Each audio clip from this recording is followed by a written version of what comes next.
다니엘만큼 인생을 살면서 하나님의 환상과 계시를 많이 받은 사람은 아마 없을 겁니다. 뭐 요한도 그랬지만 이 다니엘은 정말 우리가 성경을 읽으면서 보셨듯이 환상과 계시를 많은 환상과 계시를 보았던 그런 사람이죠.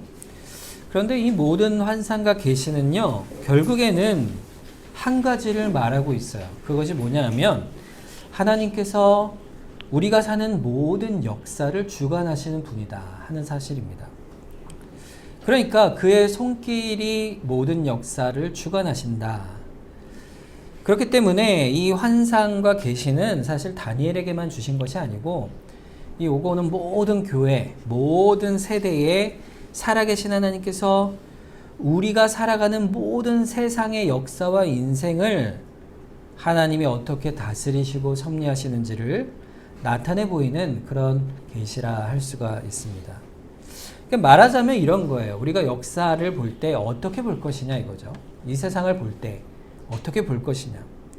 이 세상에 지나가는 모든 역사들과 이 나라들 또 세상을 지나가는 이 모든 역사 속에 의미가 무엇이냐 이거예요. 그 의미가. 그리고 역사는 어디로 가는가. 그 방향을 이 하나님의 말씀을 통해서 보여주고 계신 것이죠. 그러니까 결국에는 그냥 세상 사람들이 말하듯 그냥 세상은 자연주의적으로 있고 또 물질 가운데 그냥 지나가는 것이요. 그냥 우연히 일어나는 일들 속에서 그냥 살아가는 것이다. 이렇게 생각하는 것이 결국 그 아니라는 것을 보여주는 것이에요. 이 다니엘에게 준 환상은 분명하게 말씀합니다. 내가 역사를 다스린다. 이렇게 말씀하시는 것이죠. 그래서 어떤 교회든지 성도든지 어려움이 있고 환란이 있고 핍박이 있을 때 그거 다 있을 거예요. 누구나 다 있을 것인데 그것이 그대로 있는 것이 아니요. 우연히 발생한 것이 아니라 내가 알고 있는 바요. 또한 그것을 통해 교회를 지키고 보호해 나갈 것이다. 이 말씀을 계속해서 이 환상을 통해 우리에게 알려주시는 것입니다. 오늘 마지막 환상이 또 그것을 결론을 내리고 있죠. 자, 오늘 주시는 말씀을 통해서 다니엘뿐 아니라 우리 개인의 인생, 우리가 살아가는 인생 속에 하나님이 어떻게 우리를 주관하고 인도하시는가를 다시 한번 기억하고 바라보는 그런 시간이 되기를 바랍니다.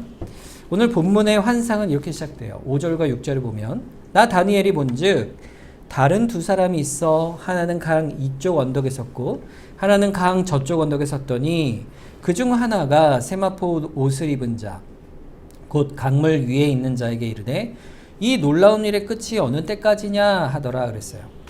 자, 이 강이 어딜까요? 이 강은 10장에서 이어지는 환상이 오늘 결론이라고 할 수 있는데 10장 4절에 보면 그 강의 이름이 히데겔 강이라 그랬습니다. 이 히데겔 강은 어떤 강이냐면 우리가 이제 4대 문명 중 하나인 티그리스 유브라데스 강이라고 얘기하잖아요.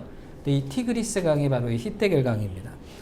그러니까 이 히데겔 강 이쪽에 한 사람이 서 있고 건너편 저쪽에 또 한 사람이 서 있는 거죠.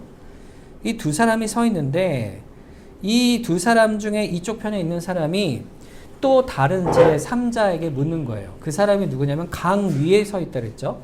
이 강 중간에 위에 물 위에 지금 서 있는 사람이 있는데 그 사람이 세마포 옷을 입었다 그랬죠. 자, 이 사람이 누굽니까? 우리가 10장에서 지난번에 봤던 아주 그 신비로운 사람, 초월적인 사람이 있었잖아요. 허리에 순금띠를 띠고 또 얼굴 빛이 번갯빛 같고 눈빛이 불꽃 같고 막 이런 표현이 나왔던 그 신비로운 분을 말하는 것이에요. 그분이 천사인지 아니면 성자 하나님께서 현현하신 것인지 우리가 정확히 알 수는 없지만 어쨌든 영적으로 초월자를 의미하는 거예요. 이 두 천사가 양쪽에 서 있다가 묻는 것이죠. 그 질문이 뭡니까? 종말의 때에 관한 질문이잖아요. 이 모든 일이 어떻게 돼요? 놀라운 일의 끝이 어느 때입니까? 이렇게 묻잖아요. 그러니까 마지막 때가 언제입니까? 이 신비로운 존재에게 질문을 던집니다. 그랬더니 그 답이 이제 7절에 나오는 거죠. 내가 들은즉 그 세마포 옷을 입고 강물 위에 있는 자가 자기의 좌우 손을 들어 하늘을 향하여 영원히 살아계신 이를 가리켜 맹세하여 이르되 반드시 한때 두때 반때를 지나서 성도의 권세가 다 깨지기까지이니 그렇게 되면 이 모든 일이 다 끝나리라 그랬어요. 자, 이분이 하는 행동이 좀 독특하죠. 이 두 팔을 하늘을 향해서 이렇게 두 손을 들어서 하늘을 향하여 맹세를 하죠. 자, 이 맹세를 한다라는 건 무슨 의미가 있죠? 맹세를 어느 때 합니까? 나의 말이 반드시 진리이다, 진실이다 이것을 드러내잖아요. 하늘을 향하여 두 팔을 벌려 맹세한다는 것은요, 영원히 살아계신 이, 즉 하나님을 향해 맹세를 하는 거예요 지금. 그러니까 이분이 하는 말이, 이 계시가 조금의 가감도 없이 정확하고 완전한 계시라는 사실을 지금 이 분이 말하고 있는 것입니다. 그런데 이 말의 내용이요, 참 이해하기가 어려워요. 그럼 언제 이때가 끝납니까? 다니엘이 나중에 듣고도 깨닫지 못한다 이렇게 말할 정도로 이게 어려운 말이에요. 자, 먼저 때의 기간을 말하기를 한때, 두때, 반때 이렇게 말하고 있죠. 그리고 그때 상황을 얘기하기를 성도의 권세가 다 깨질 때 이렇게 말하고 있습니다. 그러니까 이때가 정확히 언제인지는 말하지 않고 이 상징적인 숫자와 기간과 또 상황을 말하고 있죠. 자, 그러면은 한때, 두때, 반때 하면 우리가 지난번에 들었던 내용 아니겠습니까? 7장 25절에 이렇게 되어 있어요. 그가 장차 지극히 높으신 이를 말로 대적하며 또 지극히 높으신 이의 성도를 괴롭게 할 것이며 그가 또 때와 법을 고치고자 할 것이며 성도들은 그의 손에서 붙임 바 되어 한때와 두때와 반때를 지니니라. 이때는 언제냐면 예수님이 오시기 바로 전 종말의 때를 말하죠. 그때가 되면 적그리스도가 와서 세상의 권력을 갖고 믿는 교회를 핍박하고 회방할 것인데 그 기간이 한때와 두때와 반때라 그랬어요. 이건 이제 뭐 1년, 2년, 반년 이걸 얘기하는 게 아니죠. 상징적인 묵시이기 때문에 그 수의 기간이 정확히 얼마인지 몇 년인지 언제 기간인지 우리 정확히 알 수는 없지만 그 의미는 우리가 알 수가 있습니다. 그러니까 한때라는 것은요, 교회가 어떤 환란의 때가 있을 것인데 그 기간을 하나님이 정해놓으신 한때 동안을 환란과 교회 핍박이 있을 것이다 그랬어요. 적그리스도에 의해서. 자, 그러면 끝인가 하고 기다렸더니 그거보다 2배나 더 길고 또 긴 동굴 터널 같은 교회의 핍박의 기간이 또 있을 것이다. 이제는 도저히 견딜 수 없어서, 더 이상 견딜 수 없어서 이제야 주님이 오십니까? 하는 그때에 또 다시 반때라는 시간이 더 필요하다 이것입니다. 그게 환란의 기간이라 이렇게 말을 하죠. 그리고 나면 주님께서 오실 것이다. 자, 이때의 의미는요, 하나님이 정하신 기간이에요. 그리고 그 기간에 2배가 지나고 또 반때가 고통의 시간이 지나야 주님께서 오신다. 결국에 이 말씀은 뭘 의미하는 것일까요? 성도의 계속되는 이 종말의 때에 성도의 특징이 뭐냐 할 때 그것은 인내라 이것입니다. 인내라. 견뎌라 이거예요. 계속해서 이 종말의 때는 견뎌내는 것이에요. 신자가. 종말을 당하는 성도는 이러한 교회를 핍박하고 그리스도의 복음을 해방하며 하나님을 믿는 모든 성도를 억압하는 악한 세력이 맞서서 인내의 기간을 지나게 되는 거예요. 그래서 인내를 갖고 끝까지 견디면 그것이 우리가 사는 인생의 모양이 그렇다 이것을 보여주는 거예요. 여러분, 우리가 사는 세상의 모습은 어떨까요? 신자로서 살 때. 신자로서 사는 세상은요, 아주 행복하고 잘되고 복되고 이런 인생이 아닙니다. 우리 인생은요, 견뎌야 하는 인생이에요. 영적으로 우리가 싸우는 싸움을 계속 싸워가야 하는 인생이죠. 그 종말의 때에 우리가 세상을 살아갈 때 그것은 사실 우리가 살아가는 모든 신자 인생이 다 똑같아요. 다니엘 때도 그랬고요.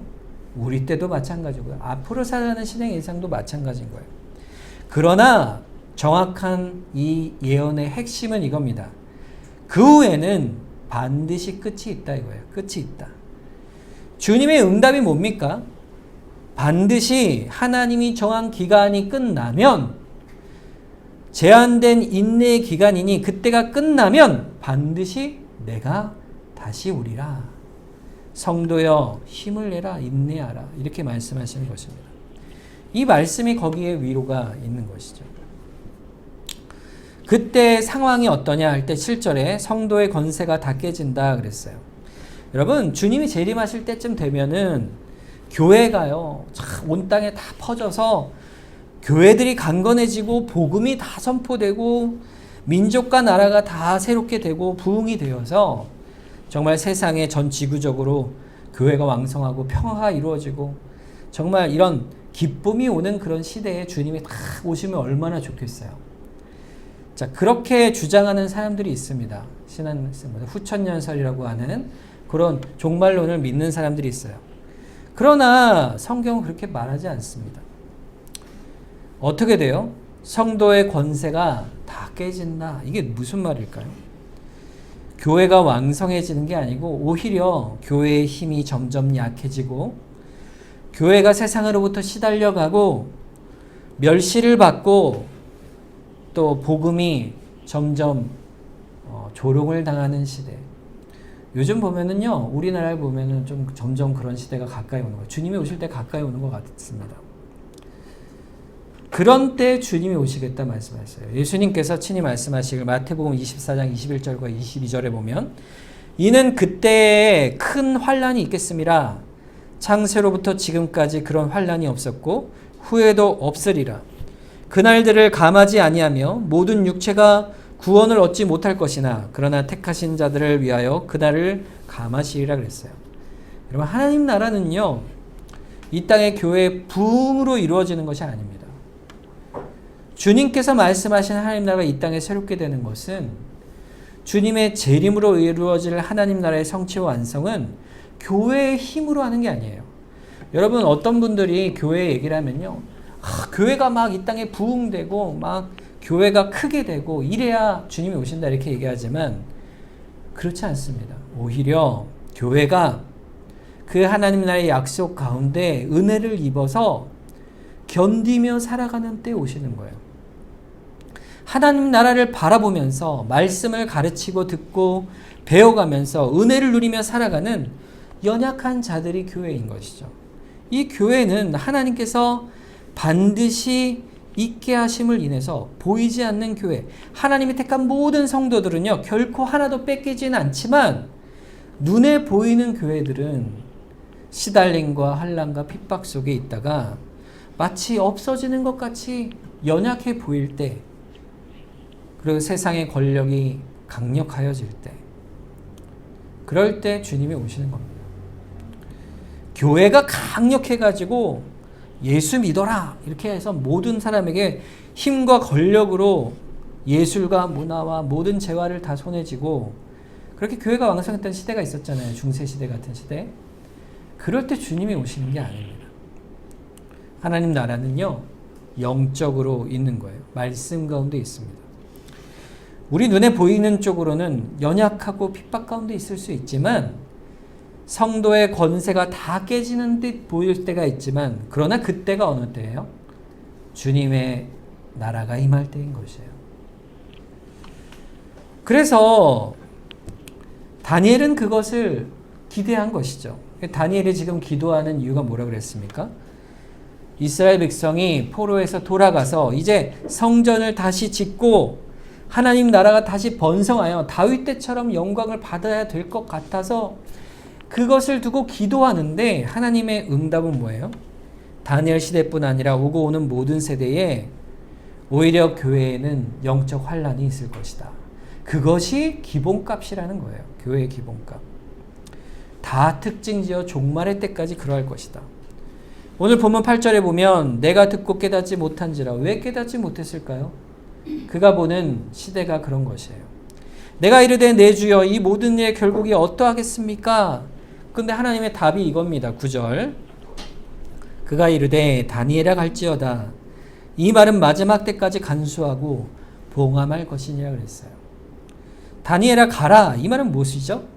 주님 더 깨닫게 저에게 풀어주십시오. 그랬더니 가라. 이제 더 이상 알 필요가 없다 이거예요. 그 대신에 뭐예요? 이 말씀, 이 계시를 잘 기록하여 봉함하여 오고 오는 모든 환난 당하는 교회에 이것을 전하라 이거예요. 믿음 안에서 사는 하나님 나라의 백성들이 이 말씀을 듣고 깨달아 견뎌갈 수 있도록 그것을 간직하라 명령하신 거예요. 그러므로 적그리스도가 핍박을 하는 시대를 사는 모든 하나님의 백성들에게 이 말씀을 전하라 하신 거예요. 위로의 말씀을 전하라는 거예요. 그때마다 이 말씀이 은혜로 열려져서 우리에게 위로가 되는 것이죠. 마지막 때가 되면요, 사람들이 하나님이 계시느냐 도대체? 그때 하나님이 주신 다니엘의 말씀의 교훈을 듣는 거예요. 역사의 주권은 누구에게 있다? 하나님에게 있다. 그것을 증거하고 다시 기억나게 하는 것입니다. 다니엘에게도 적용이 되는 것이죠. 하나님께서 너희 언약 백성을 대적들이 많고 핍박이 있으나 그러나 여전히 하나님께서 역사를 주관하고 계시다. 너희를 붙들고 계시다. 지금도 마찬가지예요. 우리가 당하는 모든 상황 속에 여러분 우리 지구 지금 역사 속에 우리는요 참 평안한 종교 생활을 하고 있죠. 예배를 드릴 수 있잖아요. 그러나 지금 세계 곳곳에서 눈물과 또 순교 가운데 있는 수많은 사람들이요 지금도 지구 곳곳에 있습니다. 그런 자들에게 지금 이 다니엘서는 어떤 의미가 있겠습니까? 하나님께서 여전히 그들과 함께하고 계시다. 역사를 주관하고 계시다. 그것을 확증하고 계신 것입니다. 그러니 이 말씀을 잘 간직하고 봉함하라 이렇게 말씀하신 것이죠. 그 말씀이요 지금을 사는 우리에게도 열려지는 거예요. 이 말씀의 뜻을 우리가 깨달아 아는 것이죠. 자, 그런데 왜 하나님께서는 주님이 오시는 날까지 성도들에게 영적인 고난을 주실까요? 영적인 환난을 우리에게 왜 주실까? 그 이유는요 10절에 있습니다. 많은 사람이 연단을 받아 스스로 정결하게 하며 희게 할 것이나 악한 사람은 악을 행하리니 악한 자는 아무것도 깨닫지 못하되 오직 지혜 있는 자는 깨달으리라 그랬어요. 하나님께서 우리에게 환난을 주시는 목적이 있으세요. 결국 교회를 향해 주시는 영적 환난은요 굉장히 우리에게 긍정적인 효과가 있습니다. 열매가 있다는 거예요. 하나님은요 그것을 우리를 향해 보십니다. 그게 뭘까요? 그것은 연단이에요. 여러분 연단이 무슨 말입니까? 여러분 이제 이렇게 금 같은 이렇게 것이 이렇게 돌에 섞여 있잖아요. 그럼 그걸 어디다가 넣죠? 용광로 속에 넣죠. 그래서 용광로 속에다 금속을 넣고 이제 막 불을 떼서 일정 온도가 되면 금이 녹는 온도와 또 나머지 불순물이 녹는 온도의 차이가 있잖아요. 그래서 금이 먼저 녹겠죠. 그 용해되는 온도를 맞춰서 금을 걸러내는 거예요. 그러니까 뜨거운 온도 속에서 금이 구별되듯이 순수한 금이 금속을 걸러낼 수 있듯이 이 연단은요 순결한 금속, 순결한 영이라는 것은 정결하게 된다는 것은 희게 된다는 것은 교회를 향한 하나님의 연단 속에서 이루어집니다. 여러분 환난을 당하면요 참된 믿음이 드러나게 돼 있어요. 여러분 평소에도 물론 우리가 믿음 생활을 열심히 하잖아요. 근데 우리가 몸이 아프거나 아니면 집에 어떤 큰 일이 생기거나 우리가 닥치는 환난, 우리가 감당할 수 없는 어떤 일이 닥치게 되잖아요. 그때 우리의 믿음이 더 어떻게 돼요? 하나님으로 향하게 되어 있어요. 여러분 그런 경험을 다 해보셨죠? 우리가 인생을 살아갈 때 환난을 당하면요 믿음이 구분이 됩니다. 이것을 하나님께서 어느 시대나 어느 곳에서나 행하시는 일이에요. 말라기 3장 2절에 보면 그가 임하시는 날을 누가 능히 당하며 그가 나타내는 때에 누가 능히 서리요 그는 금을 연단하는 자의 불과 표백하는 자의 잿물과 같을 것이라 그랬어요. 주님이 다시 오실 그때쯤 종말의 때가 되면요 주님은요 주님의 백성을 순수하게 걸러내십니다. 연단하세요. 마치 잿물에 옷을 빤다. 그렇게 하시는 거예요. 그러니까 우리가 환난과 고난을 당할 때 신자들은요, 우리는요, 고난을 어떻게 생각해야 될까요? 우리는요, 주께서 우리의 믿음을 붙드시는구나. 이렇게 그 과정임을 우리는 바라봐야 되는 거예요. 그때에 하나님이 도대체 어딨어? 이런 하나님이 어딨어? 종말의 때 나를 이렇게 봐봐. 이렇게 고난을 당하게 하니 하나님이 어딨어? 이게 믿는 사람들처럼 참 허망한 게 어딨어? 이렇게 하고 떠나는 자들은 결국에 하나님의 택한 백성이 아니죠. 하나님 택한 자들은 어떻습니까? 끝까지 주님을 붙드는 거예요. 박해를 견뎌내는 거예요. 그 가운데 어떻게 됩니까? 영적인 순수함이 드러나는 거예요. 하나님을 향하여 더 사랑하고 더 하나님을 의지하는 은혜를 얻는 것입니다. 디모데후서 3장 11절 13절에 보면 무릇 그리스도 예수 안에서 경건하게 살고자 하는 자는 그래서 박해를 받는다 했어요. 악한 사람들과 속이는 자들은 그 박해 속에 더욱 악하여져 속이기도 하고 속기도 합니다. 세상 속에선 그런 거예요.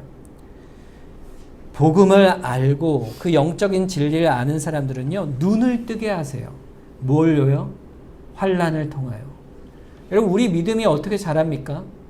여러분, 성장은 어떻게 이루어져요? 세상 속에서도요, 환난이 있어야 성장하잖아요. 믿음도 마찬가지예요. 영적으로 그 조명해 주시는 은혜가 환난 속에 있어요. 그러면 그 환난을 그냥 내버려 두실까요? 아니에요. 건져 주십니다. 항상 늘 우리를 붙들어 주시고 동행해 주세요. 나의 갈 길 다 가도록 주께서 나와 동행하시는 거예요. 연단을 받는 일이 그러면 구체적으로 어떻게 일어나느냐? 오늘 본문 11절에 이렇게 되어 있습니다.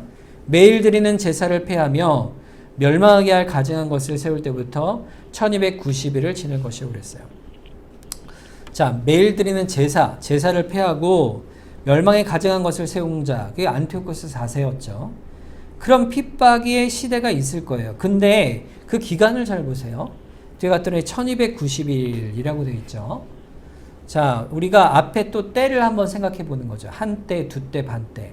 이걸 1년, 연으로 따지면 몇 년이죠? 3년 반이죠. 자, 3년 반이면 몇 개월입니까? 3년 반이면 42개월이에요. 42개월. 이 42개월을 당시에는 이제 30일을 한 달로 봤으니까 30일로 42를 곱하면 며칠이죠? 1260일이 나옵니다. 1260일. 자, 그런데 여기에 며칠이라고 되어 있어요? 1290일. 그럼 며칠 차이가 있습니까? 30일. 한 달 차이가 있죠. 그러니까 여기 30일이 도대체 왜 더해졌고 무슨 의미가 있느냐 이거예요. 이걸 찾으려고 많은 사람들이 고민을 하고 또 성경의 해석을 찾았지만 사실 이거를 정확히 어느 때인지는 우리가 분별하기 어렵습니다. 한때, 두때, 반때. 거기에 30일이 더해진 때 이렇게 되어 있잖아요. 그런데 이 말은 뭐냐면 결국에는 한때, 두때, 반때를 지나고 나서도 한 달이라는 기간을 또 조금을 더 지내야 주님이 오시겠다. 이 말이에요. 조금 더 견뎌라. 이 말이죠. 아, 주님 어떻게 또 견딥니까? 이렇게 있는데 오늘 12절을 또 보세요. 한번 12절. 기다려서 1335일까지 이르는 사람은 복이 있으리라. 아, 최종 복이 있는 사람이 뭐였지래요? 1335일. 자, 며칠이 더합니까? 여기에 더해서 45일이 더해지는 거예요. 한 달 반이 또 있어요. 그러니까 한때, 두때, 반때에 총 75일, 한 달에 45일 더 있으니까 75일이 더 지나는 사람, 그 사람에게 복이 있을 것이다. 아, 도대체 이게 무슨 말일까요? 도저히 주님이 오시겠다 한 그 약속의 때에서 한 달이 또 지나고 또 45일이 더 지나야 주님이 오신다. 이 말은요, 끝까지 견디란 말이지만 이런 의미예요. 결국에는 그 기간이 언제인지 너희는 모른다 이겁니다. 그러니 주님이 오실 때까지다. 주님이 오실 때까지니, 주님이 마침내 오실 때까지니, 그때가 언제까지인지 그걸 세고 기다리는 것이 아니고 그걸 내려놓고 너희의 삶을 내려놓고 주님만을 바라고 기다리라 이것입니다.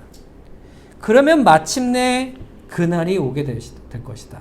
그 사람은, 그렇게 끝까지 기다린 사람은 복이 있을 것이다 이 말입니다. 우리 신앙은 그거예요. 한마디로 얘기하면 주님을 만날 때까지 기다리는 겁니다. 주님을 만날 때까지. 영적인 환난이 있고 그런 환난 속에 있게 될 때 우리는 끝까지 주의 진리의 말씀을 믿고 환난 가운데 주님의 재림을 바라보면서 끝까지 견디는 거예요. 그건 낙심하지 않는 거예요. 두려워하지 않고 용기를 내는 거예요. 예수 그리스도께서 우리에게 주신 그 복음을 붙들고 우리의 아픔과 슬픔을 주님께서 다 아시니까, 그러니 흔들리지 말고 이 세대를 끝까지 살아가는 겁니다. 지금 이것을 누구에게 보이고 있죠? 다니엘에게 이 환상을 보이고 있어요. 여러분, 다니엘이 인생이 지금 80세가 넘어 86세쯤 된 걸로 보이는데, 그 노년의 한 인생을 하나님께서 바라보면서, 하나님, 이 교회가 어떻게 되겠습니까? 가나안 땅으로 돌아간 우리 백성이 이렇게 핍박 가운데 있는데 주님 어찌 도우시겠습니까? 이렇게 기도할 때 주님께서 말씀하시길, 내가 안다, 내가 주관한다. 그러니 끝까지 견뎌라. 나를 바라봐라. 이렇게 말씀하시는 겁니다. 그리고 마지막에 주님께서요, 13절에 다니엘에게 마지막 당부를 하십니다. 자, 이 말씀이 오늘 이제 암송구절인데 한번 같이 한번 읽어보도록 하겠습니다. 시작. 너는 가서 마지막을 기다리라. 이는 내가 평안히 쉬다가 끝날에는 내 몫을 누릴 것임이라. 아멘. 이제는 묻지 마라. 이제 너는 가라. 이거죠. 이제 주님은 더 이상 설명하시지 않습니다. 그저 신자의 종말을, 방향을 알려주시는 거예요. 여러분, 우리가 인생을 살아가는 동안에 하나님의 손길이 있다는 사실을 아는 것만으로 충분하다 이 말씀이에요. 우리가 세세하게 어떻게 되겠습니까? 주님, 저 앞으로 어떻게 될까요? 우리 애들 어떻게 될까요? 이렇게 우리가 세세하게 하나님께 구하고 원하지만 하나님 우리에게 하시는 말씀이 뭐예요? 내가 너희와 함께 있지 않느냐. 반드시 내가 이 역사 가운데 너희를 붙들겠다 하는 그 말씀 가운데 충분하다는 것이에요. 그러니 가라 하시는 것입니다. 마태복음 26장 36절에 보면 37절까지, 그러나 그날과 그때는 아무도 모르나니 하늘의 천사들도 아들도 모르고 오직 아버지만 아시느니라. 노아의 때와 같이 인자의 임함도 그러하리라 그랬어요. 주님이 임하실 때는요, 노아가 홍수가 임할 때와 같다 그랬어요. 그때 어땠죠? 사람들이 먹고 마시고 시집가고 장가가고 일상생활을 그대로 했어요. 노아는 열심히 뭘 했습니까? 하나님 명령대로 방주를 만들었잖아요. 그때의 홍수가 갑자기 임해서 다 멸할 때까지도 그들은 깨닫지 못했습니다. 주님이 오실 때도 그러하겠다 그랬어요. 신자에게는요, 다만 역사의 방향과 종말이 있을 것임을 알고 견디는 거예요. 노아처럼. 그게 내일인지 모레인지 우리는 모릅니다. 하나님의 뜻을 몰라요. 그럼 신자에게 필요한 게 뭘까요? 어느 시대나 어디서나 다니엘 때든지 우리의 때든지 악한 세력은 결국 하나님이 심판할 것이요, 또 모든 성도는 죽지만 결국엔 부활하여 하나님 나라에 온전히 임할 것이다. 그 확정된 종말의 사건을, 그 사실을 우리는 확신하여 아는 것이에요. 그거는 2000년 전이든 1000년 전이든 지금이든 또 100년 뒤든 1000년 뒤든 동일합니다. 동일한 약속이 주어지는 거예요. 하나님은 역사를 그렇게 운행하시는 분이에요. 이것을 깨달아 아는 지혜는 참으로 복되다 이것입니다. 이 마지막 때를 기다릴 때 13절에 보면요, 이렇게 말해요. 네가 평안히 쉴 것이다 그랬어요. 네가 평안히 쉴 것이다. 여러분, 신자에게는요, 이런 고난과 상황 속에서도요, 하나님께 주신 약속이 있어요. 평안히 쉬게 하신다 약속하세요. 평안히 쉬라. 여러분, 이 단어는요, 이 노아의 홍수 때 이 단어가 나와요. 노아의 홍수가 나고 이제 바람이 막 부니까 배가 어떻게 되겠어요? 이 막 폭풍이 부니까 배가 막 흔들릴 거 아니에요? 자, 근데 이제 그 인하대학교 이경호 교수님이라는 분이 이 노아의 방주를 실제로 이렇게 모형을 만드셨어요. 만들어가지고 실험을 해봤대요. 이 비가 막 폭풍우가 오고 파도가 높이 치는 환경을 아주 극대하게 이렇게 막 표현을 했다고 해요. 실험을 했다고 해요. 근데 이 방주가 안전도가 너무 뛰어나다는 거예요. 뒤집히지 않는 배. 그러니까 배를 다 그렇게 만들면 될 거 아니에요? 근데 이제 이 배는요, 이제 운행을 위한 교통수단으로는 소용이 없고 가기가 힘드니까 어떤 목적이냐면 이게 보호하기 위한 수단으로 이렇게 설계가 된 거죠. 근데 이 배가 나중에 어디로 갔냐면 아라랏산에 딱 이렇게 머물게 됩니다. 그때 아라랏산에 탁 걸칠 때 그 단어를 뭐라고 쓰냐면요, 안식이라는 단어를 써요. 이 오늘 본문에 나오면 쉬다라는 단어, 같은 단어예요. 그러니까 이 우리가 하나님께서 정하신 여섯째 날까지 창조하시고 마지막 일곱째 날에 안식하신 이 안식일처럼 하나님께서는요, 우리에게 주시고자 하는 게 있어요. 그게 뭘까요? 안식이에요. 참된 평안의 쉼이에요. 우리 인생이 죄로 인해 고단하고 또 슬프고 비참한 인생, 이 죄 가운데 사는 인생의 비참한 가운데 우리가 있기를 하나님은 원하지 않으세요. 요한복음 14장 27절에 보면 평안을 너희에게 끼치노니 곧 나의 평안을 너희에게 주노라. 내가 너희에게 주는 것은 세상에 주는 것과 같이 아니하니라. 너희는 마음에 근심하지도 말고 두려워하지도 말라 그랬어요. 주님이 우리에게 주시고자 하는 건요, 참된 평안, 참된 쉼으로 불러내시는 겁니다. 하나님께서는요, 우리가 인생을 사는 끝에 반드시 주시는 게 있어요. 우리가 인생을 사는 동안 누리기도 하죠. 참된 하나님 안에서의 안식을 누리게 돼요. 평안히 우리가 살다가 육신으로 죽어 묻히면, 여러분, 우리가 사는 고난 속에서 죽다 할지라도요, 우리가 육체가 이 땅에 묻히면 그때 뭐예요? 우리는 참된 안식과 쉼을 누리게 되는 거예요. 13절 끝에 보세요. 다니엘에게 약속하십니다. 이제 노년이 된 다니엘이 이제 죽음이 가까웠잖아요. 평안히 쉬다가 끝날에는 내 몫을 누릴 것이니라 이랬습니다. 다니엘서 12장 2절에 보면 이 몫이 등장하죠. 땅의 티끌 가운데서 자는 자 중에서 많은 사람이 깨어나 영생을 받는 자도 있겠고 수치를 당하여 영원히 부끄러움을 당할 자도 있을 것이다 그랬어요. 우리가 깨어나 영생을 누리는 것, 이것이 주님이 약속한 우리의 몫입니다. 그러나 그때가 되기 전에 우리 몸은 어때요? 이 땅에 죽어서 땅에 묻혀 썩게 되겠죠. 그러나 그때에도 우리 영혼은 어때요? 주님 품에서 낙원에서 참된 쉼을 얻게 돼요. 이 쉼이라는 것은요, 잠깐 쉰다는 것은요, 영생을 전제로 하고 있어요. 그 쉼은 영원한 영생의 쉼이 되는 것이죠. 그리스도와 연합된 우리는 죽어서도 계속 어때요? 주님과 연합되어 있어요. 우리 몸이 이 땅에 썩어서 다 분해돼서 없어질 거 아니에요. 그러면 주님이 다시 오신 날 어떻게 돼요? 우리 몸이 새롭게 다시 창조될 거예요. 그 영원히 함께하여 우리는 하나님의 영원한 나라에 이를 것이고 악인들은 부활하여 영원한 심판 가운데 거하게 될 것입니다. 다니엘에게 평안히 쉬다가 끝내 너의 몫을 누릴 것이다.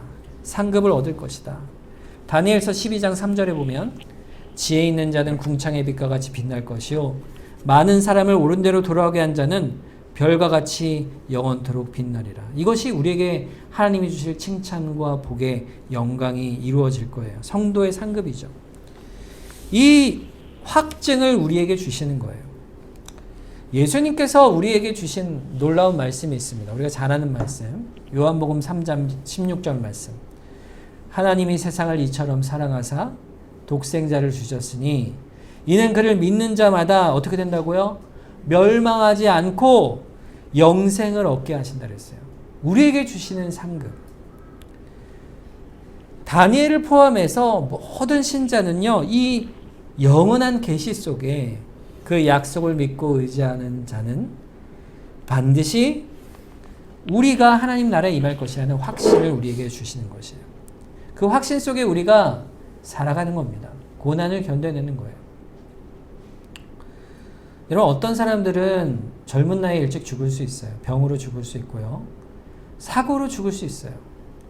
신앙생활을 열심히 하던 참 믿음 좋은 청년이 일찍 세상을 떠나는 것도 우리가 보게 되잖아요. 아니면 어떤 분은 갑자기 사고로 목숨을 잃을 수도 있습니다. 그렇지만요, 여러분, 우리는요, 개인의 역사 속에서 소망이 있는 거예요. 신자의 죽음은 다르기 때문에. 오늘이라도 바로 인생을 마치면요, 우리는 즉시 어디로 갑니까? 낙원에 이르게 돼요. 주님께서 2000년 전에 십자가에 달리실 때 한편 강도가 주님께 주의 나라에 임할 때 나를 기억하여 주세요, 이렇게 주님을 의지했잖아요. 그때 주님 뭐라고 하십니까? 오늘 네가 나와 함께 낙원에 있으리라. 우리도 육신의 죽음을 당할 때 주님이 똑같이 말씀하십니다. 오늘 네가 나와 함께 낙원에 있으리라.